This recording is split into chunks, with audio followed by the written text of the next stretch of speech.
Well, there you can see more visuals coming of this of the map. Just take a look at those visuals. My goodness, just see how the water just came pouring down and destroying all the buildings along its way. These are massive constructions, as you can see, reasonably sized houses and buildings over there, but all of them simply washed away as this river rushed down the mountain. You can hear screams as well. It's absolutely horrifying, really, to see. Take a look. You can see people rushing, cars driving away, but the river, the water simply rushing down, destroying all the buildings in its path. As we said, this is an issue that we've seen in the Himalayan states of Himachal and Uttarakhand, where a lot of the development takes place alongside the river, and in a normal monsoon season perhaps nothing would happen, but it takes one natural calamity really to for us to realize just how dangerous it is for this development to be so close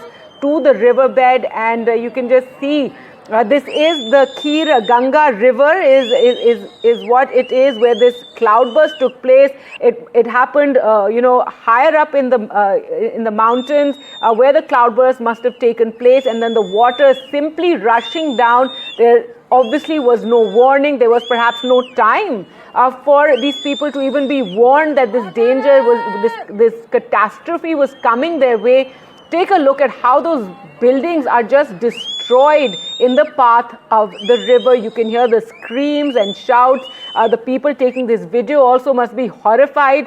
And given the extent of this calamity, rescue teams are now being rushed to the spot. So what we know so far is 4 people are dead, 50 people are missing. But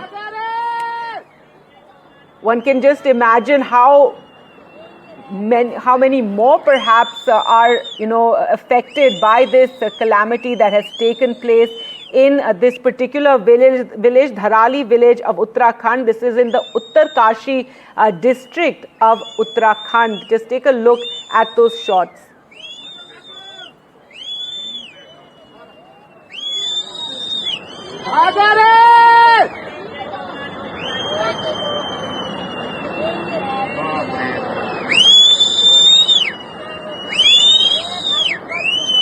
Right, absolutely horrifying visuals. Before the water just came rushing in, we could see people, running away, a car being driven away as well. But just take a look at how fast that water came in. There was really no time, obviously no warning to anyone. This cloudburst obviously taking place a little higher up on the Kheer Ganga river, leading to this rush of water and debris and stones and mud that came and just washed away this village of Dharali. As we said, the Home Minister has spoken to Chief Minister Pushkar Singh Dhami to find out what is the latest, what is being done about this massive calamity that has befallen this area. So far, 50 people are missing.